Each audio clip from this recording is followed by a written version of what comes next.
I gave 17 years of my life to that company, built partnerships across oceans, navigated boardrooms in 3 languages. I was the one they called when a deal was falling apart at 2 a.m. But then a new CEO walked in, young, polished, arrogant. And within 9 days, he fired me, replaced me with an AI system that couldn't even pronounce my name correctly. He thought I was gone. What he didn't know was that I don't shout when I'm wronged. I watch. I wait. And when the cracks start forming, I'm already holding the blueprint of how it all falls apart. The first time Landon Vale looked through me like I didn't exist, he was holding a coffee he didn't pay for and smiling like he'd already rewritten the building's history, without me in it. "Eleanor, right?" he said, glancing at my badge like it was a menu item he'd never order. He didn't wait for confirmation. He was already halfway down the hallway, his Oxfords clicking against polished concrete with the arrogant tempo of a man convinced every door would open before he reached it. I stood still, back straight, briefs pressed tight against my chest. The Orion Huatech quarterly performance reports were warm from the printer, still smelling faintly of toner and something more sterile, inevitability. Landon would be quoting from them in the Friday stakeholder meeting like he'd compiled the numbers himself. He didn't know I'd spent 3 late nights compiling them. He didn't know that the phrasing in Section 4 came from a cultural proverb Mr. Min of Orion once shared over dinner in Seoul, one I translated not word for word, but soul to soul. He didn't ask. He didn't care. I was invisible. Not in the tragic, heartbreaking way stories like to paint us. I wasn't a ghost in the machine. I was the machine, just one whose bolts were no longer shiny enough to warrant inspection. Behind me, the fluorescent lights flickered, faintly, rhythmically, a quiet seizure overhead. The hallway was silent except for the buzz of electricity and the hum of a man too young and too confident walking toward a future he didn't earn. Landon had been with the company exactly 9 days. 9. And in that time, he'd given more interviews than I had vacation days in the past 2 years. He had the energy of a disruptor and the depth of a puddle. The week before, I had watched him stride through the atrium, voice bouncing off the glass, talking about decentralizing legacy liaison systems and optimizing cross-border cultural comms through AI. A mouthful of words that meant he didn't believe people like me were necessary anymore.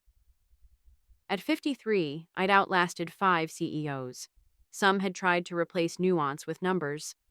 Some thought Mandarin translation was enough to replace diplomacy. All had left with less dignity than they arrived. But Landon, he was different. He wasn't just wrong. He was certain he was right. That's what made it dangerous. I stepped back into my office, a corner cube with just enough of a window to catch the skyline, just enough privacy to think. I laid the reports on the desk, smoothed the edges, and sat in silence. On the wall opposite, a framed photo of my first delegation trip to Seoul. I was 29. Hair pinned back, not a wrinkle in my blouse. Mr. Min had written a message on the back of that photo. Trust is built in silence, broken in noise. Outside my door, I heard Landon laugh. Loud. The kind of laugh that demanded to be heard. I turned back to my screen, opened my calendar. Friday's meeting was already blocked. I made a note. Print new drafts. Remove section on Lunar New Year deferments. He won't understand them anyway. I didn't cry. I didn't shake. But somewhere, beneath the layers of professionalism and practiced poise, something shifted. Quietly. Irrevocably. The kind of shift you feel before a building gives. I folded my hands and waited. There was a time when my voice carried weight in rooms that now echo with artificial confidence. I wasn't always a line item in someone's downsizing spreadsheet. I was once the reason Novodyne broke into East Asia without breaking its neck. Not because I spoke the language. Anyone with an app can fake fluency. but because I understood the pauses, the silences, the bow that meant more than a contract. I remembered the first dinner with Orion Huatek like it was printed in my marrow. Mr. Min had asked why our deck didn't include a Lunar New Year forecast. I hadn't blinked. Because no one in Seoul works during Seolal, sir, I said, switching to Korean. And our projections respect that. He didn't smile, but his eyes warmed. The contract arrived 3 days later, signed, sealed, and unlike most, respected. Over the years, I became their constant. I navigated cultural tension like a diplomat, diffused tech misunderstandings before they became lawsuits, and taught fresh-faced marketing execs when to shut up and bow. My inbox was full of thank yous no one ever saw, and I didn't need them to. I wasn't chasing praise. I was preserving bridges. Then came Landon Vale. He arrived with jargon in his mouth and disruption in his wake. Legacy systems, he called our methods. Scalable inefficiencies. He said it like an incantation. Like if he said it enough, our relationships would disappear and something cleaner would rise in their place. He didn't ask me to explain how contracts get signed in Tokyo. He didn't want to know why one wrong phrase in Shanghai could cost a quarter's worth of trust. He just wanted numbers, charts, a dashboard that blinked green and told him he was a visionary. The day he announced the Asia Liaison Decentralization Initiative, I was sitting in my office with the cherrywood blinds half closed. The meeting invite came with no warning. The slide deck had been prepared by a consultant who thought honorifics were optional. Rotating account managers, AI-assisted translation, lower cost, higher velocity. He said it like a promise. I heard it like a death sentence. After the meeting, I walked back to my office. I didn't slam the door. I didn't ask for a meeting. I simply opened a clean Word doc and titled it, Resume, Eleanor Hart. 17 years of loyalty, folded into bullet points and active verbs. I didn't cry. That came later, quietly, on a Tuesday night, with jazz playing low in the kitchen and my fingers gripping the handle of a tea kettle that refused to whistle. I didn't rage. Rage wastes oxygen. Instead, I began sorting. Files, contacts, memories. I labeled everything with a calm precision that would have unsettled anyone paying attention. But no one was. They were already logging into the new AI portal, asking it how to greet a Korean chairman without insulting his ancestors. I watched from my window as the office lights turned cold at dusk, one by one. Let them replace me, I thought. Let them find out the hard way what can't be coded. And I meant it. Not bitterly, not dramatically, just like someone who'd seen the tide change and knew exactly when to stop trying to hold it back. The email subject line was short. Just 10:30 a.m. Conference room B. No context, no agenda. Just a calendar invite from Linda in HR. I knew. There's a particular kind of quiet that follows you when you're being erased, like the building holds its breath. The elevator ride felt longer than usual. I didn't check my reflection. What for? I already knew what they'd see. Pressed slacks, navy blouse, hair tied back, nothing out of place. Dignity, in neutral tones. Landon was already seated when I walked in. Of course he was.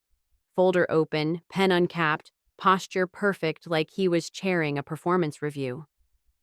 Linda sat to his left. She didn't meet my eyes.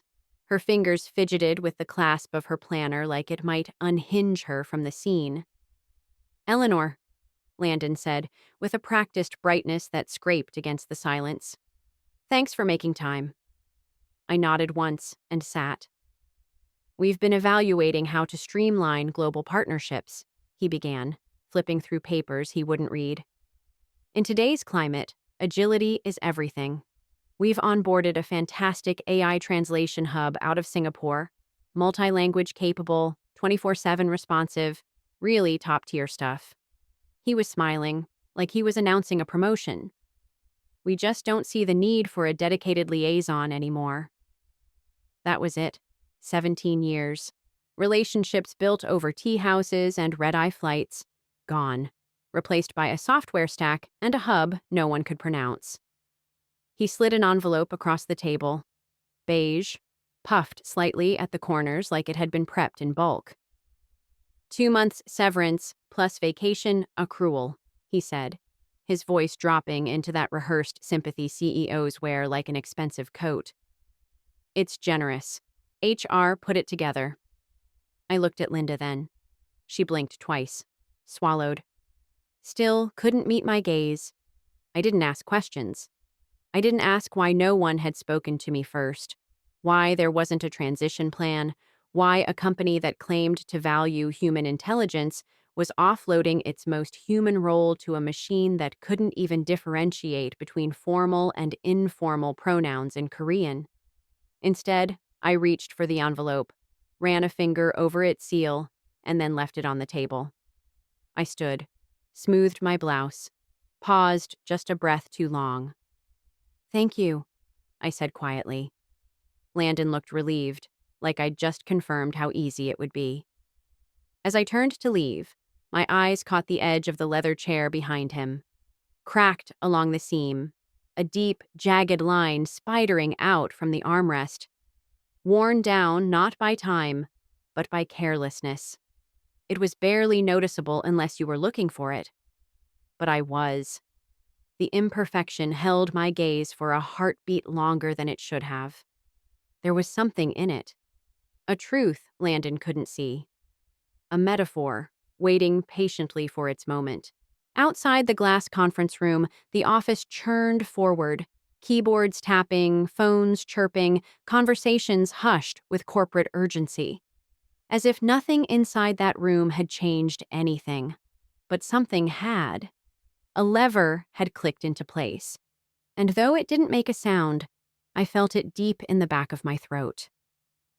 I walked past reception, past the brushed metal logo I used to be proud of, and out into a morning that suddenly smelled like rain. Let them call it efficiency. Let them feel what absence really meant. The weekend after my dismissal was quiet in the way fresh snow is quiet. Soft, thick, muffling. I didn't tell many people, just the ones who mattered. Most didn't know how to respond, and that was fine. There's a particular kind of silence that tells you who saw you as essential and who saw you as available. On Sunday afternoon, I sat at my kitchen table and signed a consulting agreement with Heartbridge Strategies. No fuss, no champagne, just a pen stroke, a slow breath, and a whisper of paper sliding into an envelope. They didn't care that I wasn't a thought leader. They didn't need a brand. They needed someone who knew how to walk into a room in Seoul or Tokyo or Hanoi and leave with respect, not just a signature. Someone who understood when not to speak, how not to smile, which business card to present first. On Monday, I stepped into their office, a brownstone tucked between a cafe and a bookstore near Beacon Hill. The windows let in real light, not fluorescent imitation. I shook hands with people who looked me in the eye, asked questions, and listened without waiting to respond. I hadn't felt that in years. I could have called Orion Huatek that day. I had the number. Mr. Min himself had given it to me after a late dinner in Busan, his words slightly slurred from soju but clear with intent. "You are the reason this partnership works, Miss Hart. Not Novodyne. You." But I didn't call. Revenge, if you do it right, isn't a scream. It's a pause. It's knowing you could speak but choosing silence instead, and letting that silence stretch just long enough to echo. So I waited. I worked, built briefs for new clients, helped a tech startup in San Francisco avoid a cultural debacle in Japan, reviewed a pharmaceutical proposal for a firm in Singapore, redlined a phrase that would have insulted their board. Every time I hit send, I remembered Landon Vale talking about automation like it was magic. I gave Heartbridge everything Landon had discarded. 2 weeks later, I got a message from a former colleague, one of the few who hadn't gone quiet. Orion's delegation is flying in for the renewal meeting. Thursday. I didn't respond. I didn't have to. I pictured the scene with unsettling clarity. Landon, at the head of the table, suit too crisp, smile too tight, clicking through slides filled with buzzwords. And across from him, Mr. Min, stone-faced, scanning the room like a general inspecting enemy territory. There's a kind of knowing that comes from years of tending relationships, of memorizing the weather patterns in people's eyes. I knew Mr. Min would ask about me, not out of sentiment, but out of protocol. Orion valued continuity, face, respect. To them, removing me without formal notice was not just careless, it was disrespectful. And disrespect, in their culture, is not a crack, it's a fracture. So I waited, not with bitterness, not with anticipation, but with certainty. Because storms don't announce themselves. They form quietly, over time. And then one day, without warning, the first drop falls. The boardroom at Novodyne gleamed like a promise about to be broken. 12 leather chairs, one long glass table, and a screen humming faintly with a looping logo. The kind of room designed for power plays and polished lies. Landon Vale sat at the head, wrists resting casually on a notepad he wouldn't use, smiling like the deal was already signed. His suit was 2 shades too light for the weather. His confidence, a shade too dark for the occasion. Across from him, Mr. Min of Orion Huatech sat with the stillness of a man raised on precision. Impeccable navy suit, silver cufflinks, face unreadable. His assistant, a young man named Jihoon, took notes without once looking up. I wasn't there, but I didn't need to be. I'd walked that room too many times to not know its rhythm. The shifting glances, the strategic silences, the tension when something unsaid becomes louder than any statement. Landon started the meeting like he always did. Too fast, too bright, too American. He launched into a deck he barely understood, full of metrics and machine-processed performance reports, cost-cutting graphs, AI translation dashboards that flashed like toys. Our new localization hub, he said, gesturing toward the screen with open hands, can handle 20 languages with 97.3% accuracy, real-time response, scalable, efficient. Mr. Min listened politely. His hands remained folded, his expression unchanged, and then, in a tone so calm it sliced through the air. "Where is Miss Eleanor Hart?" The projector fan stuttered as if caught off guard. The room stilled. Landon blinked, that smile twitching just slightly at the edges. "Miss Hart is no longer with us," he said, each word slower now. "But rest assured, our new AI-based system is—" Mr. Min turned his head, just slightly, toward Jihoon. No words exchanged, just a glance. Then he looked back at Landon. "We must reconsider our agreement." He didn't raise his voice. He didn't scold. But the air changed. Landon leaned forward. "I understand change can be jarring," he said, his voice smoothing into that sales pitch cadence. "But we're confident this solution is more robust, more future-facing. Perhaps we could walk you through a demonstration?" Mr. Min stood. Jihoon followed without a word. "No," he said. "You have made your position clear." The chairs creaked softly as they were pushed back. The door opened with the faintest hiss, the kind of exit you don't interrupt. 10 minutes. That's all it took. The $30 million renewal? Gone. No argument, no negotiation, just silence.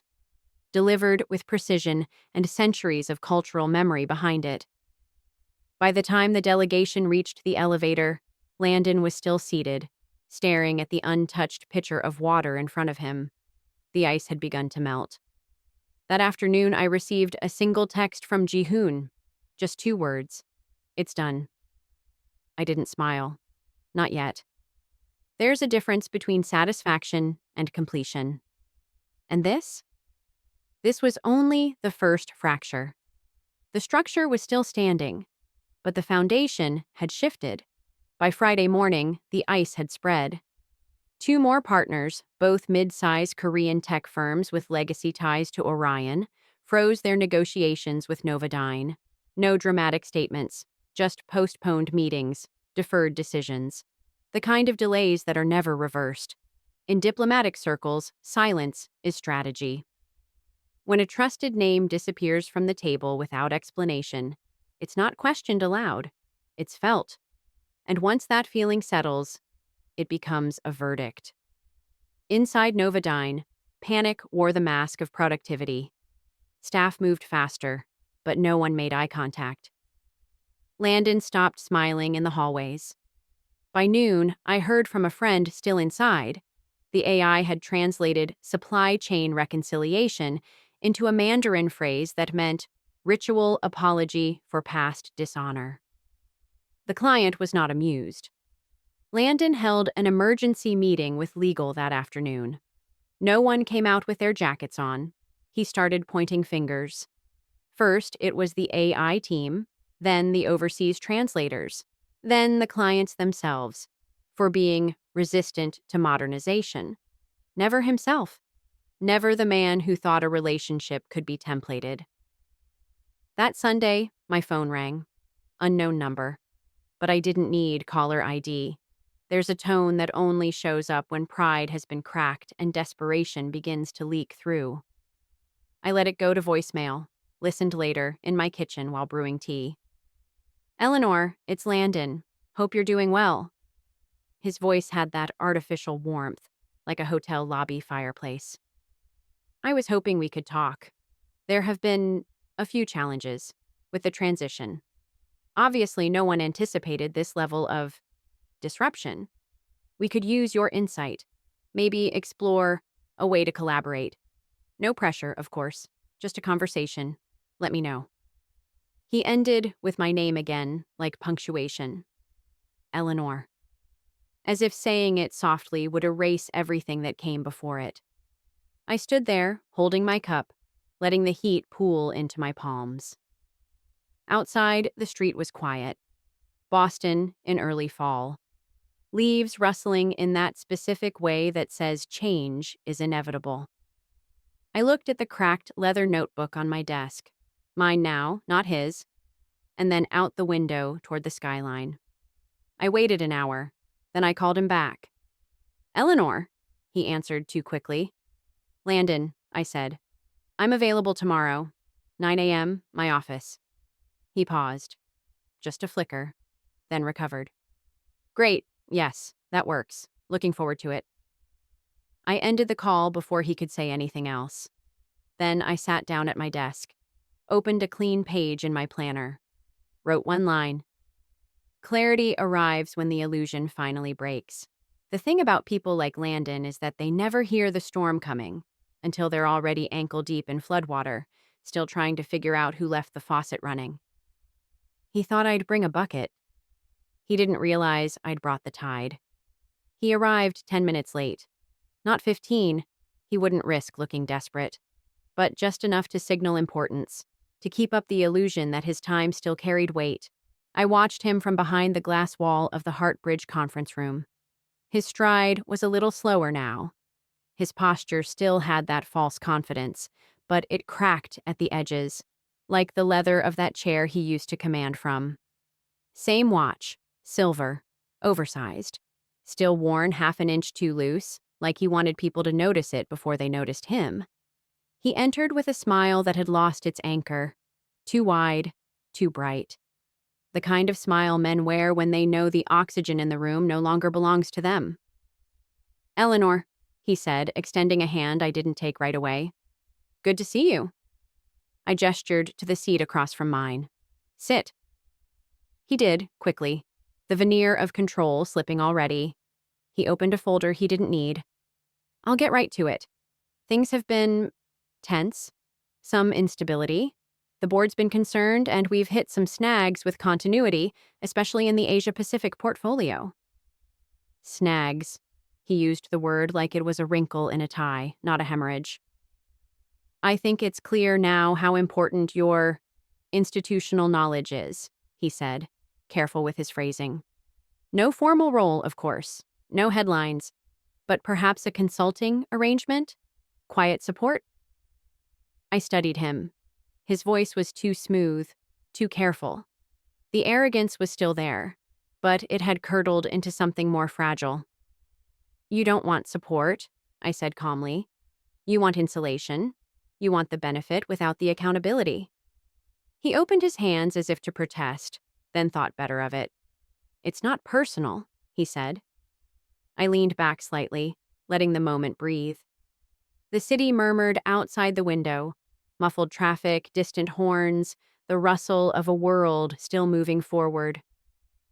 Neither is my answer. He blinked, just once.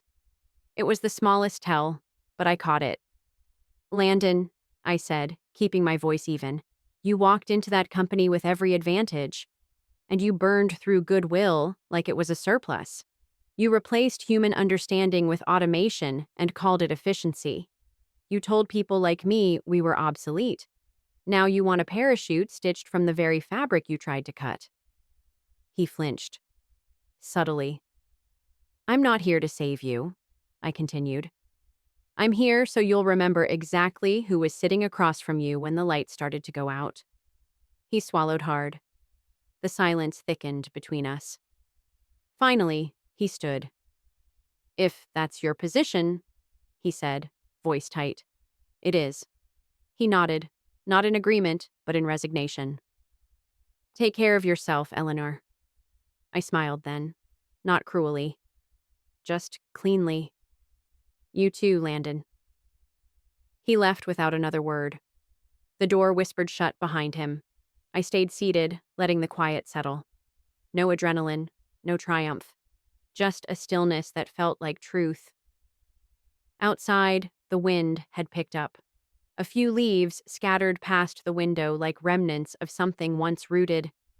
The meeting was over, but the story wasn't. They brought me back through the side door. No formal announcement, no welcome home email. Just a temporary badge, a borrowed desk in a glass box wedged between two departments, and access to the systems Landon once believed were his fortress. I walked those halls like a ghost in reverse. No one quite looked at me, but everyone felt me there. The same way you feel a draft before a storm. Quiet, unsettling, inevitable. He thought I was here to help, to patch holes, smooth conversations, fix what he couldn't name. He smiled in the hallway, over-earnest and too loud, like noise could drown regret. To him, I was a lifeline, a tether to the credibility he'd squandered. But he didn't realize. He hadn't brought back a rope. He'd brought in a scalpel. I sat at that desk, fingers poised over the keyboard, and I made no speeches. No declarations, just small, precise incisions where it mattered. One login at a time. I reviewed the contracts, checked compliance notes, watched the internal chatter about outreach strategies. I flagged inconsistencies, gently, professionally, forwarded them to no one, let them sit, let them rot. And then I made the call. Not on company email, not even from my Heartbridge account. I pulled out the card Mr. Min had given me years ago in Seoul, after a night of tea and difficult negotiations. The paper was still thick, still textured, the number etched in ink that hadn't faded. I dialed. He answered on the second ring. Miss Hart, he said, his voice as calm and sharp as I remembered. I wondered when I'd hear from you. I bowed slightly, though he couldn't see me. Habit. I owe you an apology, I said. Not for leaving, but for the insult my departure became. There was a pause, not cold, just heavy with meaning. You were not the one who insulted us, he said, but you are the only one with the dignity to acknowledge it. We spoke in formalities, in rhythms understood by those who've built trust across borders and silences. I didn't ask for anything. He didn't promise anything. But when we hung up, the air around me felt clearer, like something long spoiled had finally been exhaled. By the end of the month, Heartbridge signed Orion Huatek, Quietly, respectfully. No press release, no gloating, just a new contract, sealed with intention. Mr. Min flew in for the signing. He wore the same navy suit. This time, he bowed first. I placed the agreement in our secure archive, closed the drawer, and stepped outside for a moment. The city moved around me, unaware. The wind had turned colder. Leaves skated across the sidewalk, brittle and red. Inside Novodyne, Landon's world was beginning to tilt, and he didn't know why. He still thought the foundation was solid, that his structure could be salvaged. But the roots were gone. The relationships that held it upright now lived elsewhere. He'd built his empire on sand, and I had simply removed the illusion of soil beneath it. There was no fury in what I did, no vengeance in the classic sense, just restoration, of balance, of truth. And I wasn't done, not yet. The unraveling didn't come in a single blaze. It came in drips. First, it was Orion, then the Ripple, two regional partners who cited a need to reevaluate alignment. By the end of the quarter, the whispers had solidified into absences. Meetings vanished from calendars. Replies turned curt. Familiar signatures disappeared from correspondence. Landon tried to plug the holes with spreadsheets and slogans. He held meetings filled with acronyms, promised rebranding, reassured the board with rehearsed optimism. But numbers don't rebuild trust. He tried speeches, grand ones, laced with tech utopian platitudes. Then silence. He stopped appearing in open-floor meetings, avoided the lunchroom, avoided eye contact. Even his smile, once weaponized, dulled into something ghostly. The board met behind closed doors, then with him, then without him. 2 months after I re-entered that building, the chair at the head of the executive table sat empty. The leather was still cracked, deeper now, still unmended. No one had bothered to replace it. Landon Vale was transitioned. That was the word HR used in the all-staff email. No details, no farewell gathering. Just a line at the end. We wish him the best in future endeavors. No one replied. I was in my Heartbridge office when the email came in. The morning sun angled across my desk, catching in the grain of the oak. I didn't open the message right away. I finished reviewing a proposal for a new client in Jakarta. Marked 2 corrections, sent it back. Then I read it. No surge of triumph. No fist-pumping satisfaction. Just the soft click of inevitability falling into place. That was the thing about Landon. He didn't lose because someone attacked him.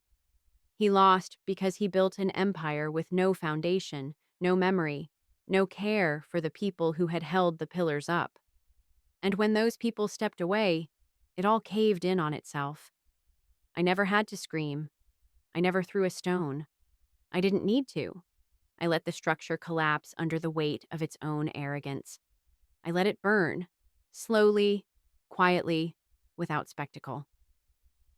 Some afternoons, I'd walk past the Novodyne building on my way to meet a client downtown. The lobby plants looked less vibrant. The receptionist had changed. The company logo had been updated slightly, sharper angles, bolder font. But nothing about it felt stronger. It felt hollow. Once, I paused just outside the revolving door and glanced through the glass. A new executive was walking someone through the lobby. Confident, young, speaking too fast. I watched for a moment, then turned away. Not every lesson can be taught. Some must be witnessed, and some earned.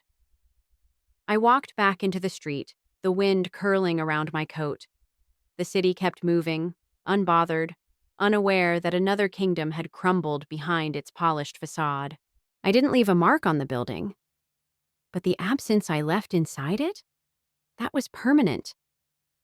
It was early evening when I finally closed the file. The last page of the Orion contract sat printed and signed, resting beneath a paperweight shaped like a compass. Gifted by a former client who once said I always knew true north, even in the fog. Outside my window, the city turned to amber. Streetlights blinked on like stars in reverse. A breeze whispered through the crack in the pane, carrying the scent of dry leaves and distant chimney smoke. I stood, stretched, and let my gaze drift across the office. It was quiet now. The kind of quiet that doesn't demand attention but offers it. In the hallway, a junior consultant walked by with her earbuds in, mouthing words to a song only she could hear. She looked young, so young, but determined. I remembered being that girl, sharp, certain, full of fire. Now, my fire burned deeper, slower. It warmed the room. It didn't need to scorch it. I reached for my coat, slid my arms through the sleeves, and paused as I glanced toward the wall. The only photo I allowed in my office. Me and Mr. Min, shaking hands outside a tea house in Busan. Behind us, a stone lantern blurred by the camera's shallow depth. The caption he'd written on the back still rang in my mind. Trust doesn't return the way it leaves. But it returns, if you're patient enough. I turned off the lights. In the elevator, I caught my reflection in the mirrored wall. The lines around my eyes had deepened. Not from grief. Not from regret. From knowing. From carrying my own worth in silence when no one else could see it. I walked through the lobby, nodding at the security guard, and pushed open the glass door to the sidewalk. The night met me with a hush.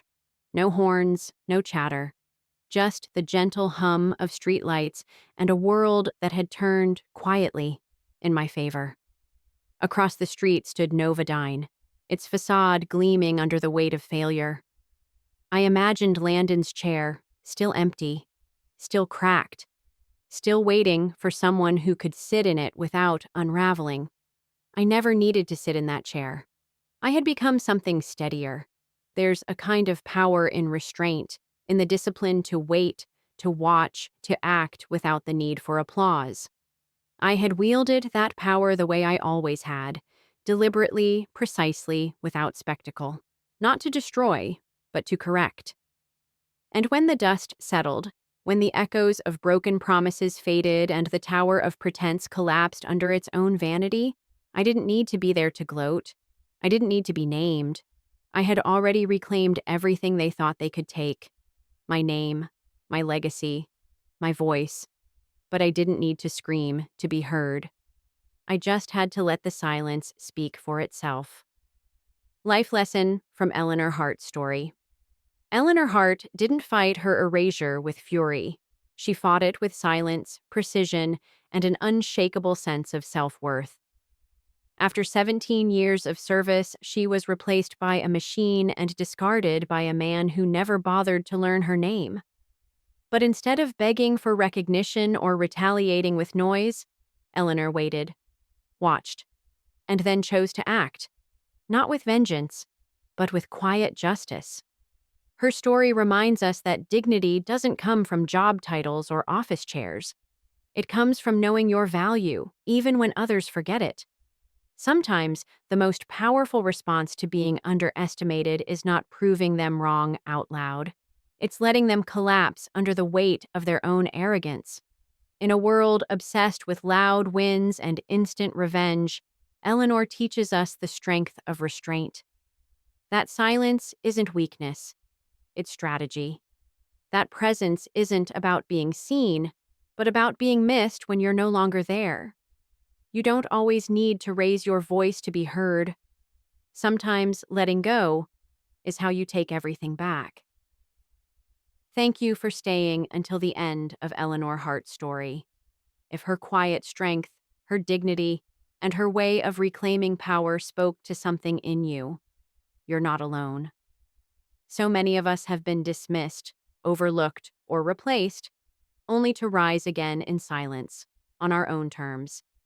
If this story reminded you of a time you were erased, underestimated, or had to walk away to be remembered, share your story in the comments.